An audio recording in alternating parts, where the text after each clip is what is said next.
when we are talking about Shri RamaJanmabhumi,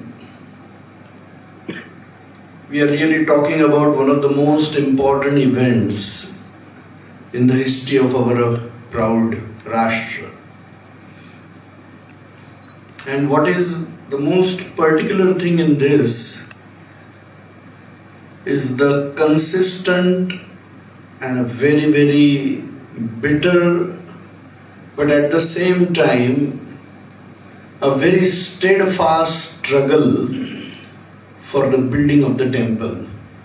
Means this struggle has gone on for almost 500 years. Probably there is no such another example in the world history where a struggle has gone on for so long for a particular cause. Over 3 lakh people gave their life trying to build this temple. And that is why we will see that generation after generation,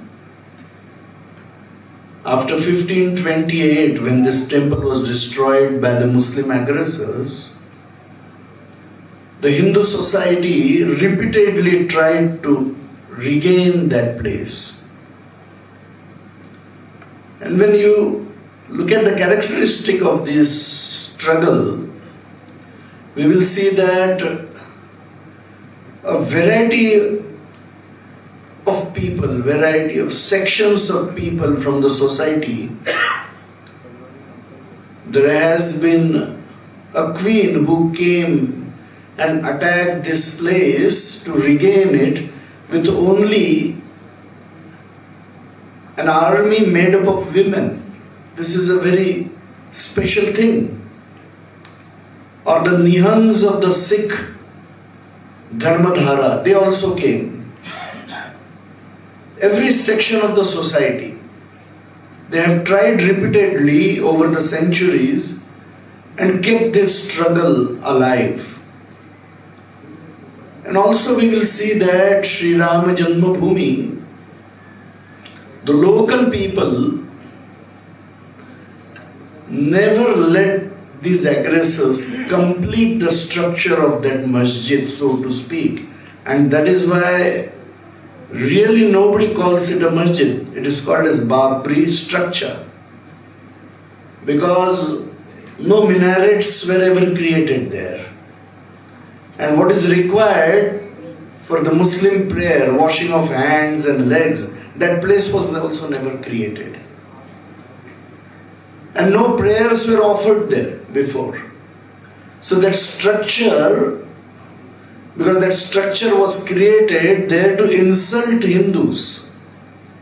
That temple was destroyed just to insult the Hindu society. But the Hindu society never accepted it and never let the aggressors build the complete structure. So, in such small things also, the struggle was continuously going on.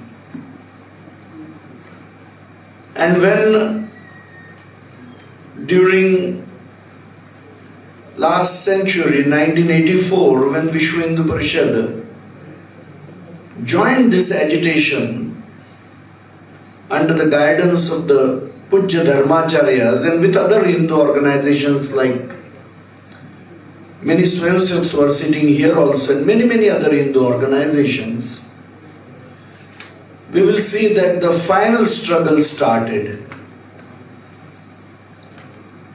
When in 1984 this struggle was taken up, we will see that there were crores and crores of Rama Bhaktas in this country.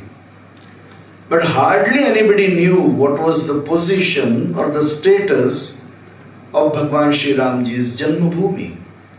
That is the tragedy. That is the tragedy of our bhakti also. Because everybody is praying to Lord Ram, but we don't know what is the position of the Janmabhumi. And that is why the first part of the agitation was creating this awareness that what is wrong there. And that is why all the programs that were taken up like RamaJanmabhumi Rath Yatra, or opening of the lock, or we will see Ramashila Pujan, Paduka Pujan, Jyoti Yatra, all these programs. They were to create this awareness that what is the state of affairs. And when this awareness increases, we will see that with this agitation, the society was rejuvenated and revitalized. It was like, learning or going back to the roots, so to speak, or trying to come to terms with our identity, our asmita, that who we are and what we should do. When this feeling of identity was reawakened, then naturally what to do about this came as a natural second step. And we will see that is one instance of Shri Ram Shila Pujan. Shri Ram Shila Pujan took place in around 2,72,000 places all over the country. In itself is a very huge number of places where the program took place. The one very massive rally all of us know, after the first Kara Seva of 1990, 30th October and 2nd November, where in this stage of struggle, again many people sacrificed their lives, all of us know. After that, this rally took place in Delhi, 4th April, and a fantastic number, like 24 lakh people gathered in one place for a sabha. It has never happened in the history of this country. That 24 lakh people coming together for one cause in a sabha, in a big, massive sabha. And after that, we know that the future sabhas were banned in Delhi on that particular venue. We will look at the incidents of the sacrifice that was made by all the Karsevaks and Rama Bhaktas on 30th October and 2nd November.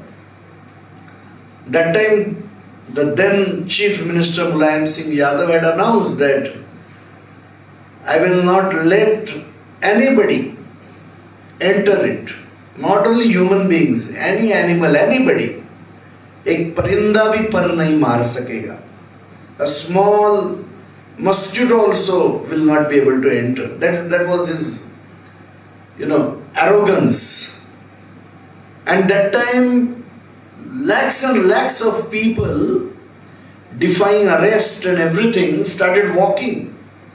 People used to hide during the daytime in the fields. And in the night they used to walk.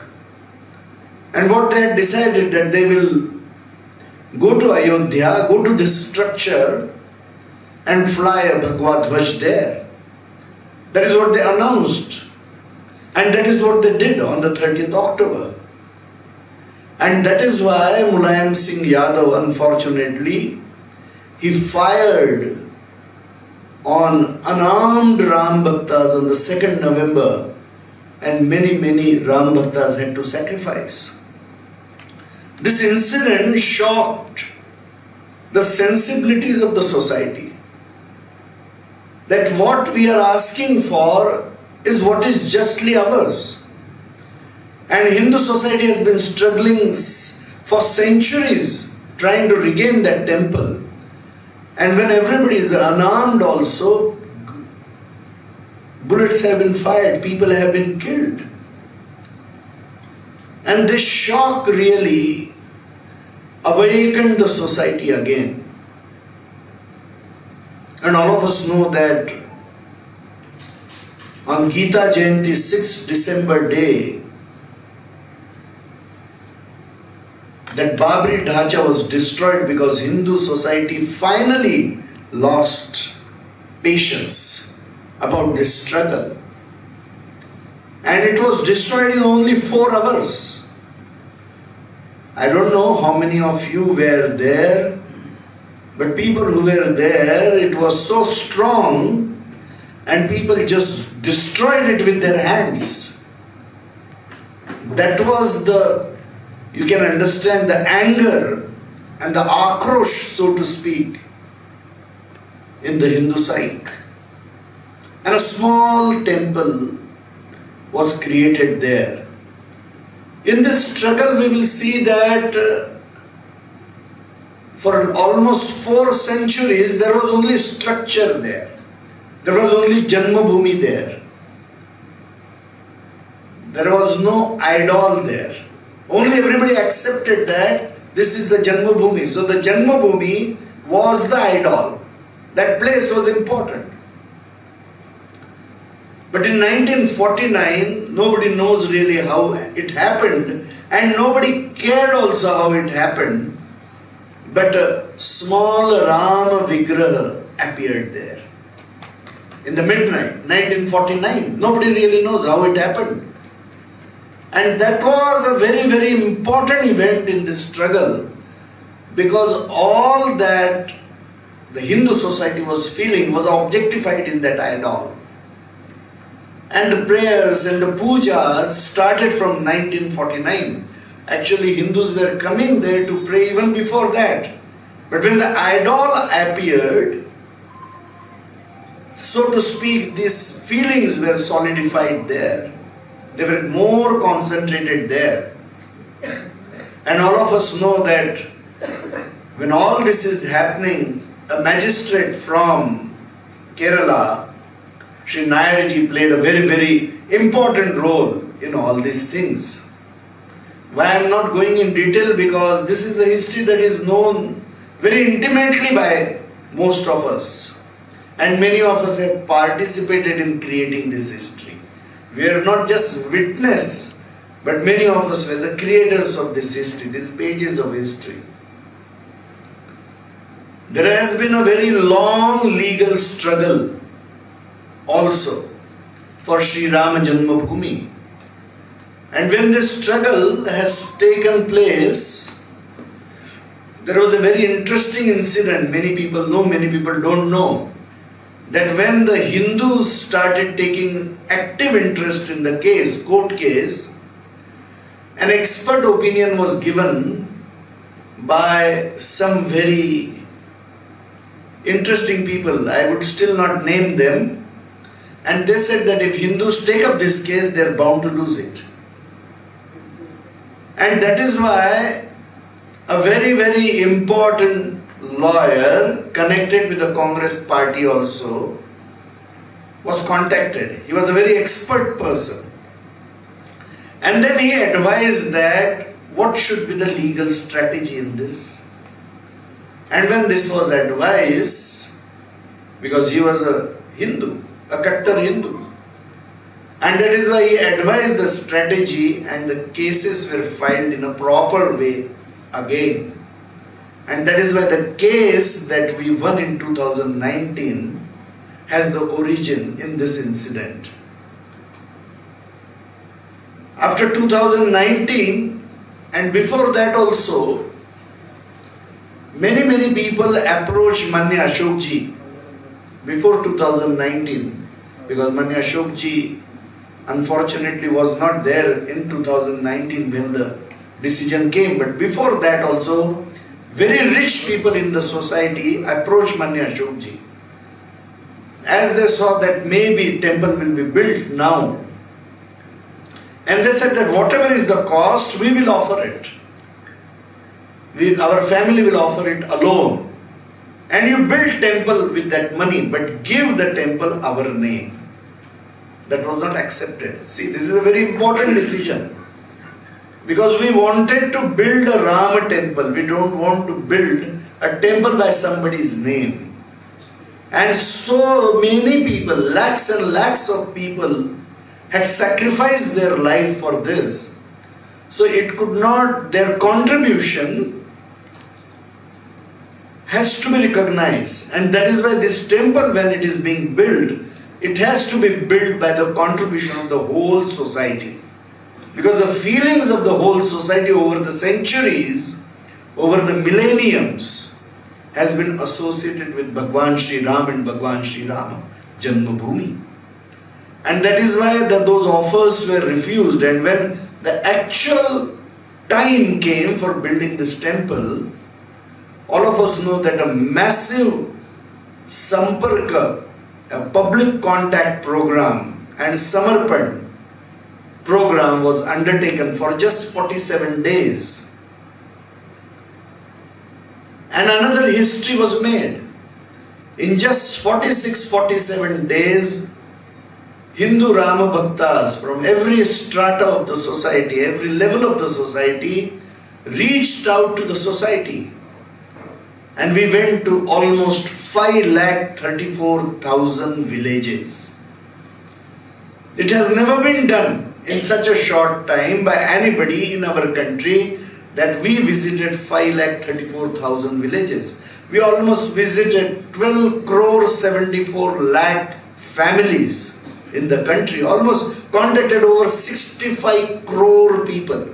It has never been a massive public contact program. And then we did not say that give us donation. That was not the bhavana. We said give Samarpan. Because Ramji is the Lakshmipati. Who can donate to Lakshmipati? Nobody can donate to Lakshmipati. But we can give our offerings. We can give our offerings. And when with this feeling, this contact program was taken, in just 46 days, over 3,200 crore rupees were collected. This has never happened before. This is really, we can imagine, even we think now that if we try again, it may not happen. It was such a huge success. We can understand the gravity of people's feeling, the depth of people's feeling. And there were people who gave tens of crores because they were very rich, but there were people who had nothing, they also gave. Many rag pickers also on the road, people who walk on the road picking up paper and waste, they also came to give money. That, oh, RamaJanmabhumi temple is being built. We want to give our offerings. In Gaya, Bihar, there was a sabha for Samarpan going on. And in the last row, one beggar was sitting. So after that sabha was over, everybody gave their offerings. Very slowly this person walked to the stage. So the person who had organized the program, he said, we are not giving any alms here. You go away. So he said, I have not come here to ask for alms. I have come here to give my Samarpan. This is my today's bhiksha. He gave 10 rupees. You know, this is the feeling. This was so beautiful. In the Himalayas, in the foothills of Himalayas, there is a sadhu by the name of Fakkad Baba. Fakkad means you have nothing. You are completely without any possessions. So suddenly he went to a bank, and the bank manager, he said that whatever is there in my bank account, give it for this RamaJanmabhumi Abhiyan. So the manager had never seen him before. So he said, Maharajji, do you have an account here? So he said, yes, I have an account. You just check this account. Because he was a sadhu, manager checked the account. There was over 1 crore rupees in that account. He donated all those rupees just with one signature. His name was Fakkad Baba, and just went away again in the foothills of Himalayas. There are so many incidents like that. In one state, Rajasthan, people went there, and when a lady was on deathbed, so they said, we will not come to your home because so much sickness is there at your home. But they said, no, you please come. So when they came, she said that I want to offer all my jewels and all my jewelry. So people thought that she is just speaking, out of emotion. But unfortunately, she died the next day. So before all her Antyavidi was done, last rites were done, the main person of that house, he came and contacted Karyakartas that you had come yesterday and my mother had expressed her wish, so you please come to our home. So they gave all the jewels of that woman for RamaJanmabhumi.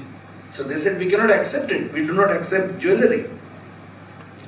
So he went to a shop, he sold them, then he gave that money as samarpan and then did all the last rites. What was the feeling that was there in people's heart when this Samarpan Abhiyan was going on? There are thousands and thousands of incidents like that all over the country. In Nagaland, hundreds of villages gave Samarpan. It's a 90% Christian state. But they said that yes, our ancestors were Hindus. So we will give in that memory. Everywhere we went. In Ladakh, the temperature was -20 when this Samarpan Abhiyan was going on. And in the temperature of -20, Samarpan Abhiyan happened in Ladakh. So we can understand the depth of feeling. So there were so many such things that were happening connected with this Abhiyan. And when this Samarpan was collected, all of us know that on the orders of, or the nirdesh of the Honorable Supreme Court, the central government constituted the Shri RamaJanmabhumi Tirtha Kshetra. And they took up the building of the temple. We had made two announcements during the agitation. One announcement was Mandir Wahi Banayenge and Mandir Bhavya Banayenge. So when we started to build that temple, we found that there is no soil there. There is only sand. There is no rock there. They dug up to 200 feet on the Janmabhumi. And when they dug up for 200 feet, there was no solid base there to build temple on. You cannot change the place because we have already announced and promised that Mandir Wahi Banayenge. So no choice, you have to build it there. So that was the engineering challenge. So all of us know that Chennai IIT, Mumbai IIT, Guwahati IIT, different other institutions, they got involved. And they created some material so that artificial engineering material was created so that artificial land can be created there. And now whatever the temple that is standing today on, that base is around 304 feet by 400 feet by 50 feet of artificial land that is created. And it is pressed from all sides with sand and soil. And the temple is standing on that today. But when we were digging for this temple, funny things happened. One is that we found another temple below. Their archaeological remains were there. So they were excavated. Then diggings continued. And then another temple was found. So now question was that the third temple was destroyed by the Muslim aggressors. What destroyed these two temples? That was the major question. And this question needed to be answered because we were saying that the temple we are building will last for 1,000 years. So if nobody destroyed these two temples, what destroyed these two temples? Because we may face the same fate.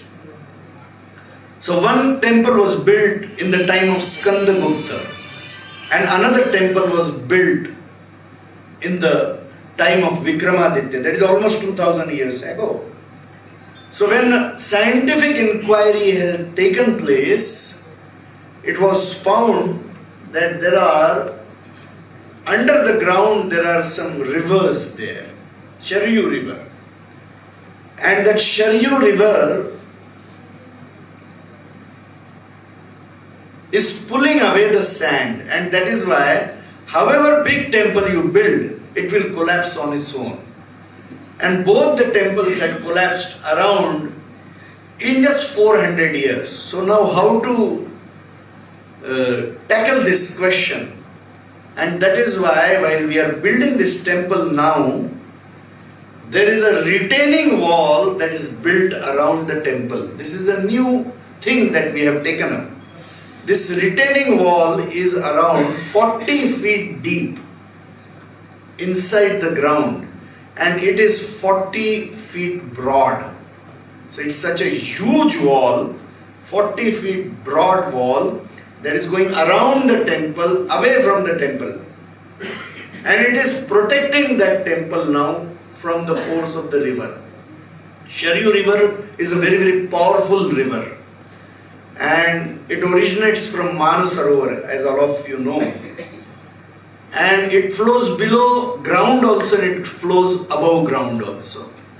So the currents that are below ground also are very powerful. That is what pulls the soil and the sand away. And when it is pulled away, the temple falls on its own. That is what is happening. And that is why it's such a huge retaining wall. You can imagine a 40 feet broad wall is right now being built for the protection of the temple. It will have a life of maybe 100, 150 years. So those walls will have to be built every 100 years. That may have to happen to protect the temple. And in this temple now, the thing that is very much interesting is that because Bhagwan Shri Ram Ji was born, actually God has no birth and death. God is eternal. But because we forget, so we have to do Janmotsav every year so that we won't forget God. So we have to do Janmotsav. So every Ram Navami day, the architectural design is such now that the sun rays will fall on the forehead of God. Every Ram Navami. And it will fall only on one day. On other days, the sun rays will not touch the forehead or the murti at all. So now every year the Ram Navami comes on another day. So what will be the mathematical calculation for this? And that is why many space scientists in Bharat, they were interested with this mathematical problem to design the architecture so that every Ram Navami, whichever day it may come in any year, the sun rays must fall on that one particular day only in a year on the forehead of God. And now they have found the mathematical solution and the architectural solution, and that is how the temple is being built. That only on Ram Navami it will happen. This is a, what you can say, very special thing about this temple that is being built. Today the position is such that already we are ahead of schedule about RamaJanmabhumi temple. And by November end only, we will have finished the ground floor temple work mainly. I was there only 3 days ago in Ayodhya to see that all that work. And by January, the Prana Pratishtha program is going to take place in Ayodhya, and probably it will take place after Makar Sankranti, that is 15th January, mostly between 20th January and 24th January. Within these 4 to 5 days, the Muhurta will come. It will be announced by the Tirtha Kshetra Trust that when will it happen, and it is going to be a very, very happy day, a day of joy for the Hindus, for what we have been trying for 500 years, why we have been really struggling to build this temple. That is going to take place on that Muhurta. And so maybe it is expected that Shri RamaJanmabhumi Tirtha Kshetra Trust will announce some program, as they announced the program for the Samarpana Abhiyan. It was announced by Tirtha Kshetra only, and all our organizations joined. Every section of the Hindu society joined that agitation. So some program connected with the Prana Pratishtha will be announced by the Tirtha Kshetra for the whole country.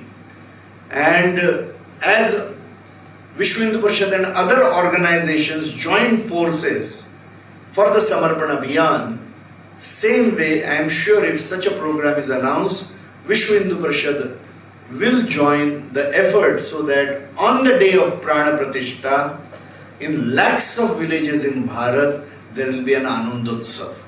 So that is what we can see in future, near future for this. And we expect that within 2 years, Kalasha Sthapna will happen. In January, it is Prana Pratishtha, and within 2 years, so some people are saying very nicely that Prana Pratishtha is happening in the 60th year of Vishwa Hindu Parishad, and maybe Kalash Sthapana will happen in the 100 years of Sangha. That may happen. So that is a coincidental thing that may be seen like that. But that is the time frame that is seen right now for the construction of the temple. When we look at it, Bhagwan Shri Ramaji will sit in the temple. That is a very important thing. But this whole RamaJanmabhumi agitation is not about building a temple alone. Because there are lakhs of Rama temples in the country. But this temple is special because there is only one RamaJanmabhumi.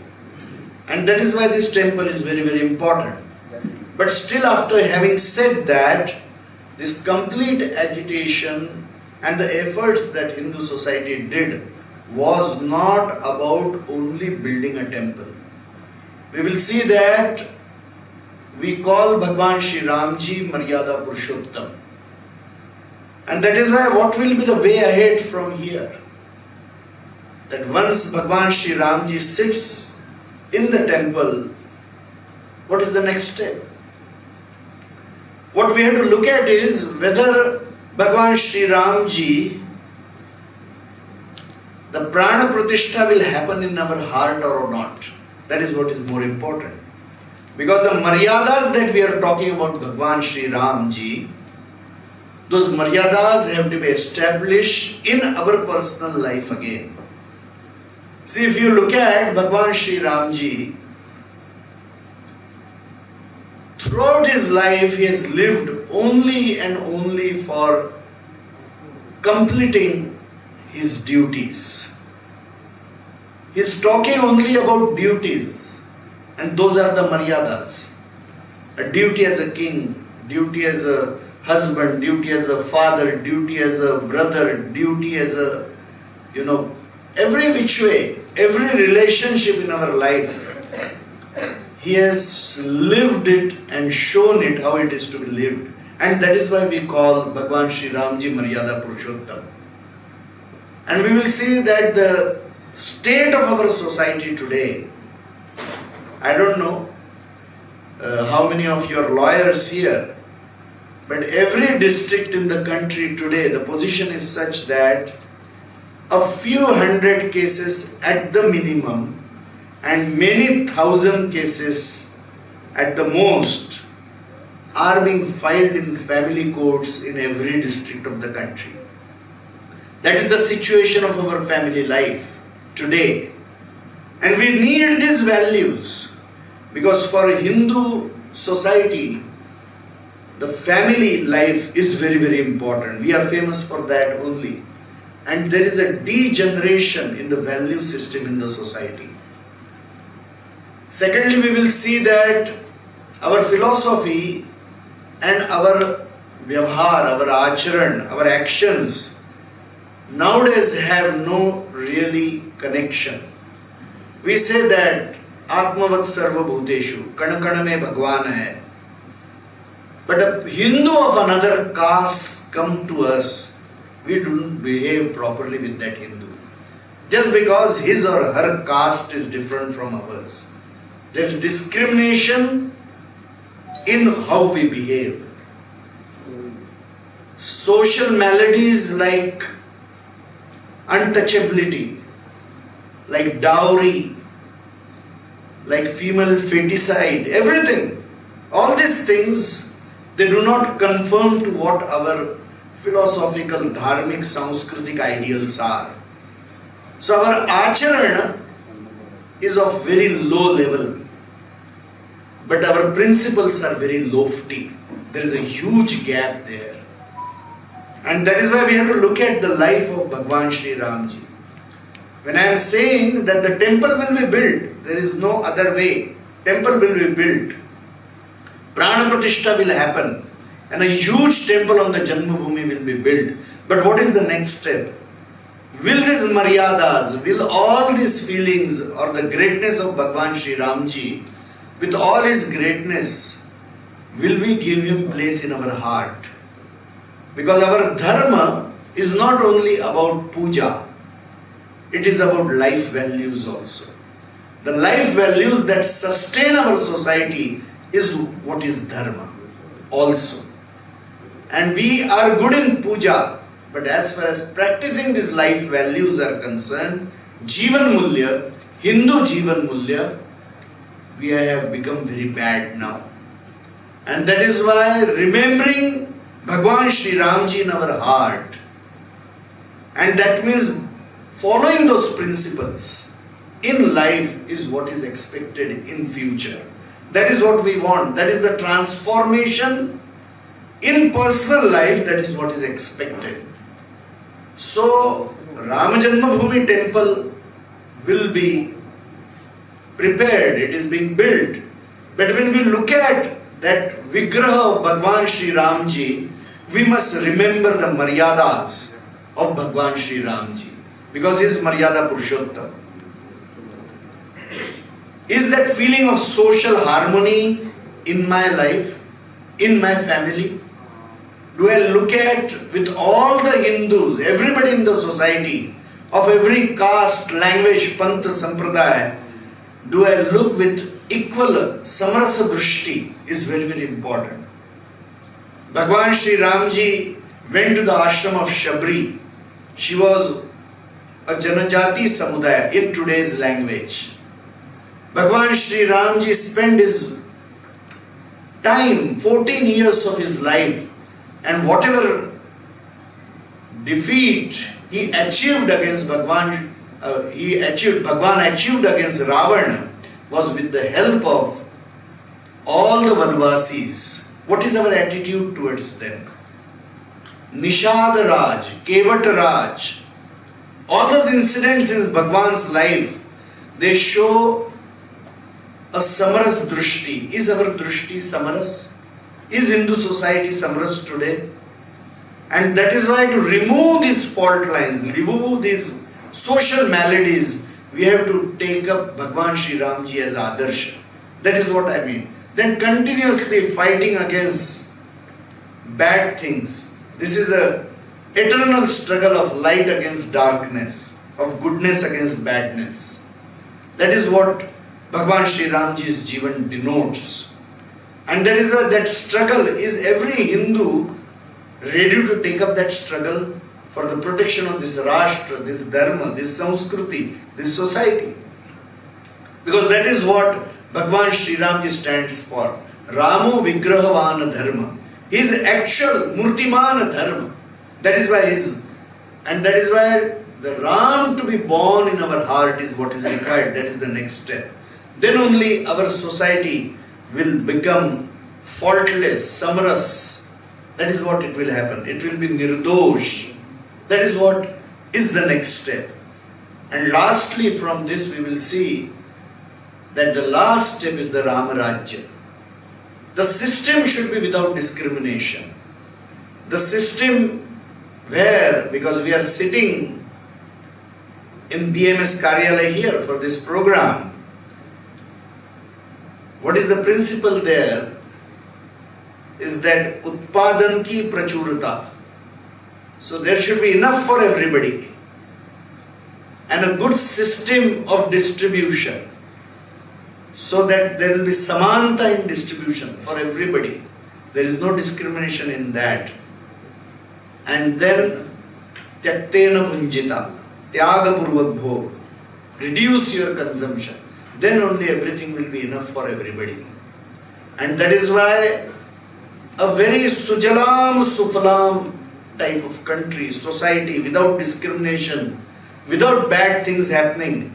We will see that today global warming and all climate change, all these things are coming because though our philosophy is environment friendly, we are not practicing it. So dharma in all its respect, if it is followed, then only Ram Rajya will come. Ram Rajya means that. And that is why in personal life, in the organization I work, in the family I live in, the section of the society where I am influential, everywhere principles of Bhagwan Shri Ramji should be practiced. That is what is expected. Only building of temple is not enough. Because this total agitation is the agitation of revitalizing, rejuvenating the Hindu society. That is what it is all about. It is not about building a temple alone. It is about coming to terms with our asmita, our sense of identity. What Hindu is. That is what is important, and that is what this agitation has done. There are two very important impacts on the society of the Shri Janmabhumi Andolan. Before Shri Janmabhumi Andolan, many people had a sense of shame when they wanted to say that they are Hindus. There was a sense of shame. But after Shri Janmabhumi Andolan, crores and crores of people have stood up who are saying, Garva se ko hum Hindu hai. We are proud to be Hindus. That is a very big change that has come in the society because of Shri Janmabhumi. And the second change is at the national level, anybody could insult Hindus and still do successful politics. After Shri Janmabhumi, that has ended. Nobody can ignore Hindu, nobody can insult Hindu and do successful politics at the national level. That has happened. Hindutva has come into the center point. And everybody slowly is understanding that Hindu Hit is Rashtra Hit. And that is what we are saying, that Hindu history is the history of this country. And welfare of the Hindu is the welfare of the country. They are not two different things. The Sanskriti, Itihas and Hit is Hindu. That is same for the society, same for the Rashtra. So this type of thinking has come now in the center of thinking in the society. That is a very, very big change that has been brought about by Shri Janmabhumi Andolan. And that is when we are looking in future, this change in our attitude, in our thinking, in our drishti, in the society is what is expected. Otherwise, Shri Janmabhumi temple will become just another temple. And it is not just another temple. The sacrifices that have gone into it, the efforts that Hindu society has made, and the rejuvenation that the Hindu society has received from this agitation shows that it is more than a mere building of temple. And that is why, that is the importance that we see about Shri Janmabhumi. If there are any... You can raise questions if there are any doubts on this subject.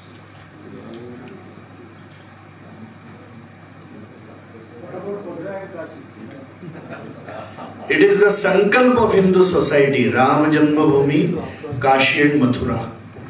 Hindu society will achieve that. If all of us will live long enough, we will see it in our lifetime. One question. RamaJanmabhumi place, that was a very great pilgrimage center now. The temple has been constructed, is being built up. And the temple was restored by the Mughal aggressors some 5 years back. How can we assure that such an event will not happen again in future? Is there any precaution that you have taken already, or we are going to take, even aggression takes place against our temple? It is, what the answer to your question is that it is more than protecting the temple and the premises. We have to create a situation in the country that no temple of Hindu will ever be destroyed. That is what is Ramaraj. That is what we are talking about. We are not talking about this or that temple. That type of atmosphere, that strength of Hindu society, that is what we are talking about.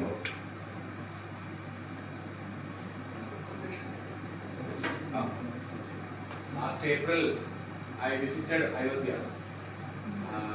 Shalini website is there regarding temple or how a common man coming there for a visit Ayodhya. If any website like that, anything will be there for staying, etc. You can show that thing. I have brought some recent photographs, 2, 3, 4 days old only. So you can see the actual construction of the temple. And on the first floor will be Rama Darbar, total Ram, Lakshman, Sita and total Ram Darbar. But on the second floor there will be nothing, no temple. It will not be open for pilgrims also. It is only for structural stability of the temple that is being built. So G+2, right now already, as you will see in the next pictures, that ground floor is already prepared and first floor work has already started. So we are ahead of schedule and we expect within 2 years to reach Kalash. That is what the speed of the work is. Haji. These are some technicalities here. You can go to the next one.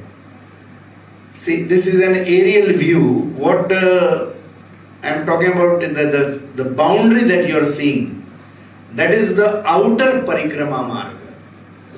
That outer Parikrama Marga, it's like, there is a photograph, actual photograph of that work also. And the retaining wall will be even outside of this, so that the total temple will be protected. The Shariut river goes in a shape of Dhanushya around the temple. So even this retaining wall will go accordingly to protect it. Haji. These are some of the institutes, as I said, IIT Delhi, Guwahati, many institutes who are contributing in the construction. See here, it is very nice. The main temple stone is coming from Rajasthan. Then many of the workers are coming from Tamil Nadu. The woodwork is coming from Maharashtra. Many of the workers are coming from Orissa also. Then stone, another type of stone is coming from Karnataka. And it is a Akhil Bharatiya effort, even in building the temple and getting the material also. So not only Samarpan, but efforts also are Akhil Bharatiya in this construction. One from Kerala, sir. Samarpan is there. Samarpan is from everybody. Samarpan is from everybody. Haji. This is a Pravesh Dwar. It's a picture, not the actual thing. You can go ahead. This is from different angles. Models, how will it look? Next one. It's a Nagar type of temple. Nagar, that is the type of temple that this is built. Again, this, next you can go. Next you go. Actual, see, this is the engineering backfield that I explained. Over that is the raft. Raft is made up of granite. Over that is the plinth, and over that is the temple. The plinth is around 16.5 feet above ground. So you have to climb steps and then reach the temple. Haji. You will see that. This is actual temple now. What is happening? So this hole you see up there is the dome, one of the shikhars that is being now constructed, and this is the side view of the temple. That so much is already ground floor, it is already built. This is other views are there of the actual temple work going on. This is the actual 2-3 that is domes that are being, not domes, shikhars that are being created. So that work you can see. Many of the photographs are taken from the cranes, so you are getting an aerial view there. Haji. So you can see the total temple, here. beautiful pictures here. Next. See, this is the sculpture work you can see. It is very intricate, very intricate. Yes. Next.